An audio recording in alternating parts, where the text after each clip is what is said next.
Bonsoir à tous. Aujourd'hui, nous allons partager sur l'imminence du retour du Seigneur, parce que nous sommes effectivement dans les temps de la fin, et tout ce que nous voyons autour de nous aujourd'hui est écrit dans les Écritures, et est décrit et précisé avec une exactitude assez incroyable, et c'est là où on se rend compte que le Seigneur parle, et il parle avec une précision qui nous dépasse. Il parle avec une précision que l'homme n'est pas capable de mettre en place ou de fomenter ou d'organiser.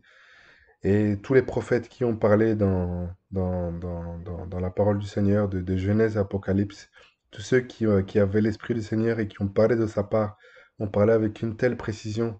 Et aujourd'hui, les choses se passent avec une telle précision. L'accomplissement des prophéties sont en train de se mettre en place et les choses arrivent avec une telle précision. Alors ce sont pour la plupart des catastrophes euh, vraiment atroces et horribles avec des milliers, des millions de morts, avec des familles qui sont endeuillées, avec du deuil, avec de la souffrance, avec une telle peine. Mais ces choses doivent arriver pour que le retour du Seigneur arrive.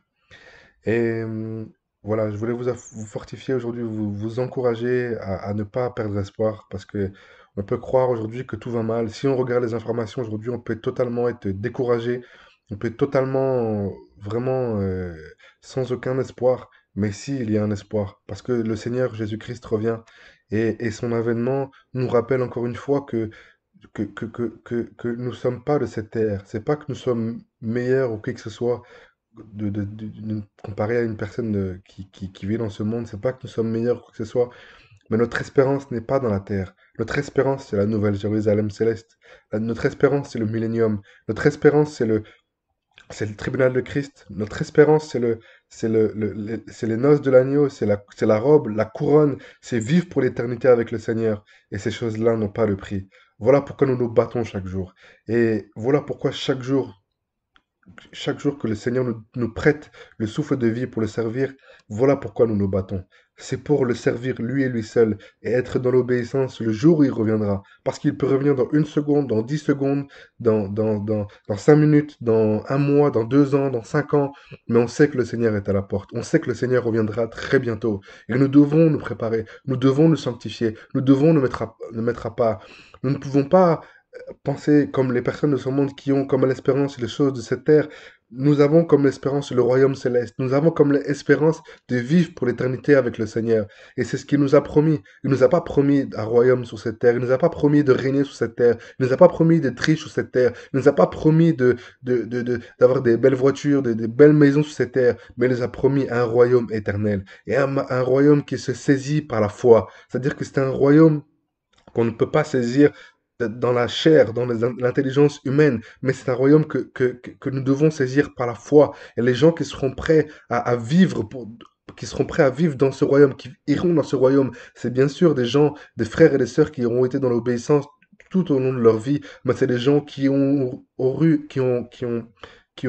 eu sur cette terre l'espérance du royaume, l'espérance d'être avec le Seigneur toute sa vie. Et ça, c'était pas une espérance qui est vaine, c'est une espérance éternelle. Ce n'est pas une espérance pour se donner de la force tous les matins, pour se réveiller. C'est une espérance qui est véritable, une espérance qui est vraie, une espérance qui est dans notre cœur, une espérance qui doit grandir jour après jour dans notre cœur. Et vraiment, pour ceux qui ont du mal à voir ces choses, à comprendre ces choses dans l'esprit, qui prient dans ce sens pour que le Seigneur le fortifie, à avoir de l'espérance dans le royaume, avoir de l'espérance dans les choses d'en haut, avoir de l'espérance dans les choses éternelles. Et même s'il permet, même dans certains cas, le Seigneur peut permettre à ce qu'on ait des visions et des songes sur ces choses pour nous fortifier encore davantage.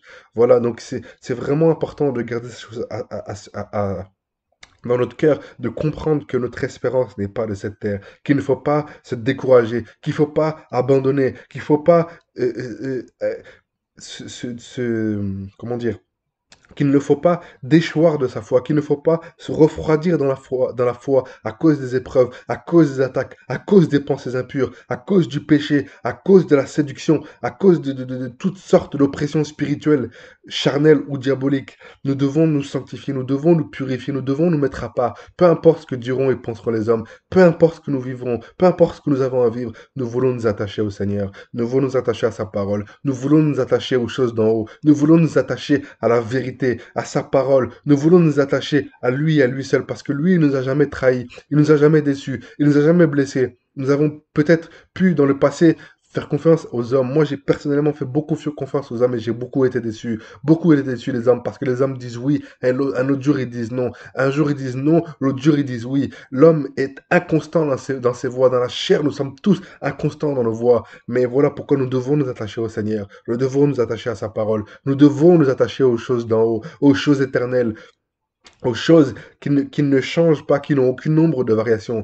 Nous devons comprendre que nous avons nos noms inscrits dans les livres de vie. Nous devons comprendre que nous avons le Saint-Esprit en nous. Nous devons comprendre que notre espérance est dans les cieux. Nous devons comprendre que notre âme a été transportée du royaume des ténèbres au royaume du Fils de son amour. Nous devons comprendre que Jésus-Christ revient bientôt. Nous devons comprendre que nous sommes des rois, des sacrificateurs. Nous devons comprendre que nous sommes dans les temps de la fin, dans les temps de la fin, dans les temps où nous sommes la génération qui allons voir le retour du Seigneur Jésus. Tous les signes prophétiques le montrent. Nous n'avons pas d'heure, nous n'avons pas de seconde, nous n'avons pas de moment. Mais quand on regarde les signes prophétiques, les signes qui ont été annoncés par tous les prophètes de l'Ancienne Alliance ou de la Nouvelle Alliance, tous les signes se manifestent devant nous. Tous les signes se manifestent aujourd'hui très clairement, sans même discernement spirituel, même dans la chair, on peut même constater ces choses. Même des gens qui ne sont pas convertis constatent qu'il se passe des choses bizarres qu'ils n'arrivent pas forcément à expliquer, mais il y a des choses bizarres qui sont en train de se tramer. Les gens n'ont plus confiance dans la politique, ils n'ont plus confiance dans la religion, ils n'ont plus confiance dans le monde, ils n'ont plus confiance en leurs voisins, ils n'ont plus confiance en qui que ce soit, parce que l'homme se sent trahi en permanence, l'homme se sent